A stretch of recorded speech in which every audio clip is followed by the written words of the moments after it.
Oh, yes. Remembering that domestic violence is a pattern of behaviors rather than isolated individual events help to explain the number of abusive episodes that occur when the perpetrator is not angry. Even if experiencing anger at the time, perpetrators still choose to respond to that anger by acting abusively. Ultimately, individuals are responsible for how they express their anger or any other emotions. And for how they try to control adult victims through intimidation or force? Yes. Now, I have been angry lots. In fact, today I'm really angry. Oh, somebody decided to close my YouTube account. Oh! After spending all those hours putting that YouTube. Now, I noticed that the sheriff seems to have some anger. Pooch. See what I found out, there's no crime for contempt of cop. Yeah, contempt of sheriff or contempt of those in law enforcement. And seemed like he didn't like the videos when I said fuck you. Ooch. Now, I've decided that in my anger, I'd make videos and I'd email them to you, and then you can watch them or you can't. Seemed like somebody was always getting angry and going to teach me a lesson, but I would say that that would be domestic violence on the part of those in law enforcement. Now, this alleged violation that happened in Sequim, Washington, where you wouldn't admit the evidence that I wasn't there, were some police officers getting angry at me that I wouldn't commit any crimes because I thought the whole purpose was to keep arresting me until you could finally get me to commit a crime, but the actual psychological profile of a domestic violence perpetrator, yes, is to not respond in anger towards those. I've mentioned that I don't confront individuals in public. I've shaken hands with sheriffs in church. And as angry as I might be, I know that I'm going to sue you and have you put in prison. Now, I know how much you dislike the thought of losing everything you own, me suing the police department, and then taking you and having you put in prison for decades for allowing for a domestic violence perpetrator to get custody of my sons. Ouch! Because, well, you did, didn't you? You believe that because a woman runs into the court and says he's crazy, that we have to give custody. Now, these psychological evaluations, yes. There's I am actually suing you, Carol Kirk, and the crisis responders because I informed them of the crime, yes, of having hearings without any notice to myself. Now, it looks like there's some state employees that have misconceptions of exactly what domestic abusers are and what they are not. But I would think that this is a well-researched, verifiable, admittable piece of evidence in any jury trial when I sue the crisis responders. Now, the domestic violence, the WHO, look at this.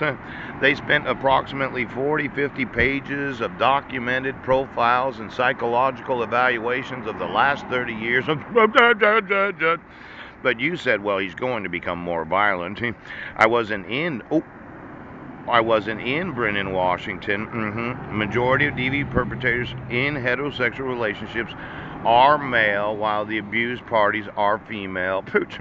I will give you that because that's what the actual documentation supports. Yes. Now, 85% of spouse abuse victims are women. Oh, spouse abuse victims are women. What's the other 15%? Men. Now, when you throw your pussy at me after 9 years of marriage, and I'm like, no. When you respond in anger and you abduct my sons and you buy plane tickets and then you don't tell me that you're going, oh. Now, while women sometimes do use physical force against them, self-defensive and violence, we were not actually. Ooh, look at that. I never, ever, ever. Now, what asshole doesn't understand that if I hadn't committed crimes on Guam, yes, and you allow for the violating of my right to due process when issuing a protection order, and you think that there are no men that are actual victims of domestic violence, the actual well, Let's look at it. You said I was crazy. Yes, yes. Isn't that right? Oh, lie about their domestic violence conduct. Oh, perpetrators of domestic externalize response, blame their behavior on others, particularly to their victim or factors supposedly outside of their control. When I email, yes, those in office about not giving me actual notice to court hearings, about the petitioner not signing the actual court order. Yes, the abusive domestic violence of under duress, having and then using forgeries to issue court orders. I think there's some real domestic fucking violence. Now, I've asked you, yes, to remove that court order, course of control extends to the children, yes. Now, my wife has had control of my sons for the last 7 years and 2 months, and as much as you have good qualities, she's a nice teacher in Brennan. Oh, I never emailed her actual coworkers. I thought that would have been a violating. Oh, I looked up this because I was kind of concerned. I noticed use formal and informal strategies to resist or stop. Oh, majority. You should really read this as judges in the United States.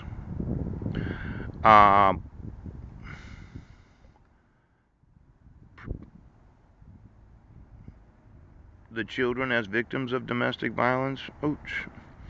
When you don't buy me a plane ticket, right, and you prearrange to kidnap my sons, yes, and then you say, well, I don't have any rights as a father. Oh, traumatized children in the process of battering their adult intimate.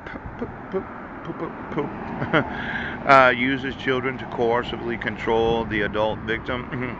Now, this idea of Heidi being a child abductor and kidnapper, yes, where she isolates children along with the abused parent, not allowing child or to enter peer activities or friendships, yes. Forcing children to watch the abuse against the victim. Now, I don't think we ever had a real argument in front of them.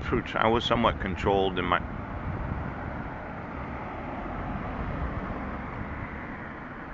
Well, I wasn't a resident. I was in jail. See, when you had the court hearing on July 8th of 2011, I didn't get out of jail on Guam until July 12th of 2011 because I had no place to live. And I just wanted you to know that when you issue that court order while an individual is actually in jail, there's no possible way that they can respond. Now, we have learned that you have 14 days, yes, to have a temporary protection order hearing. How did you think I was going to get from Guam to Washington State if you had attempted to serve me while I was in jail? Because Guam is a day ahead. That means the 8th would have been the 9th on Guam. Now, if you take out the weekends as non-judicial days, yes. Exactly how did you plan on me being able to get notice and hearing? Yes, because as I read this manual, there's this thing about notice and hearing. Yes. The WHO, the community as a victim. Oh, domestic violence appears in a wide variety of civil court proceedings, family law. I still haven't gotten that dissolution of marriage.